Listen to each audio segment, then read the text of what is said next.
Halo, nama saya Erika Tiffany Chen, NIM 2145856. Dengan topik menjadi mahasiswa akuntansi menyenangkan tapi sulit dijalani. Hal-hal yang menyenangkan menjadi mahasiswa akuntansi. Oke, yang pertama. Yang pertama adalah kreatif, meneliti, dan tekun. Jadi mahasiswa akuntansi dituntut untuk kreatif meneliti. Maksudnya apa? Maksudnya lagi. Jadi kita harus memahami efek dari pasar modal di luar sana dan juga kita dituntut untuk memahami bagaimana seluk-beluk dunia perekonomian. Jadi banyak teman dan memahami stakeholders ya. Jadi ini adalah satu keuntungan yang unik sebagai mahasiswa akuntansi. Kita dapat bertemu dengan banyak teman dan di mana karena banyak teman itu kita dapat memahami setiap karakter mereka. Dan yang selanjutnya adalah tuh memahami stakeholder. Ya, stakeholder adalah orang yang berkepentingan. Itu diantaranya adalah manajemen, manajer, investor, pemasok, pemerintah dan masyarakat umum. Jadi untuk bergaul dengan para stakeholder kita dituntut menjadi seorang yang bijak. Bijak dalam arti kita saat menyusun laporan, kita harus menyusun sebagaimana adanya, tidak ada rekayasa di dalamnya. Selanjutnya itu adalah prospek kerja yang luas. Ini merupakan salah satu alasan yang menjadi penyebab akuntansi banyak diminati oleh calon mahasiswa. Kenapa? Karena akuntansi itu hampir ada di semua sektor ya, baik pemerintahan, instansi, atau dimanapun akan diperlukan. Nah, ini nih yang menjadi akuntansi memiliki prospek kerja yang luas dan tidak terbatas. Situ ada yang terakhir ya, paling penting adalah idaman mertua ya. Karena ini ya, dalam membentuk suatu keluarga, masalah utama sebuah keluarga itu adalah keuangan. Apabila kita mampu memanage atau mengatur keuangan kita, maka masalah utama dari permasalahan keluarga itu dapat kita atasi. Hal-hal yang menjadi sulit bagi mahasiswa akuntansi itu ada balance ya, masalah balance. Pasti udah tahu kan, balance itu apa? Balance itu adalah keseimbangan ya, seimbang.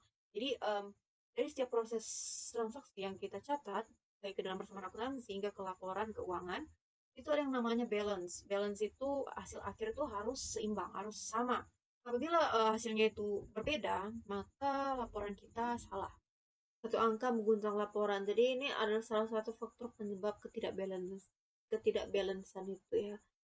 Kenapa? Karena satu angka saja itu bisa merusak seluruh perhitungan atau laporan yang kita kerjakan. Selanjutnya adalah tidak boleh ada tip X. Jadi tidak boleh tip X ini adalah sebagai bukti nyata bahwa kita memiliki kepercayaan diri dalam menyusun setiap transaksi yang kita mulai. Next adalah kalkulator ya. Seperti kita tahu ya, kalkulator itu merupakan bagian dari ciri khas mahasiswa akuntansi ya. Apabila kita lupa membawa kalkulator, maka perhitungan dari semua transaksi-transaksi di dalam buku besar tidak dapat kita hitung dengan tepat. Jadi kita perlu waktu yang lama untuk menghitung. Jadi bawalah kalkulator.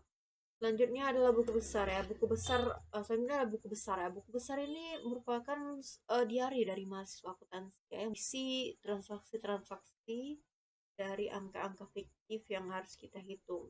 Ini namanya ya buku besar, buku yang besar dan berat. Next ada laporan setebal kitab ya. Mungkin terdengar hiperbola, tapi itu kenyataannya. Belum lagi dari transaksi kita yang kita lakukan berulang-ulang karena kesalahan. Kalau kita tumpuk itu akan menjadi setebal kitab.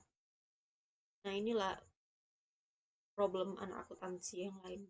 Oke, selanjutnya rumus dasar akuntansi ya. Mungkin ya namanya rumus dasar ya, gampang dilupakan. Jadi ini juga problem anak akuntansi ya. Karena di rumus dasar kita itu sering lupa kalau kita punya rumus. Oke guys, itu dia tadi hasil presentasi dari artikel yang saya kerjakan. Semoga bermanfaat dan dapat membantu mahasiswa untuk menghandle tiap kesulitan, karena mungkin kesulitannya tampak sangat kecil ya, simple, namun bisa fatal karena kita menyusun sebuah laporan. Sekian, sini perjumpaan kita. Selamat malam.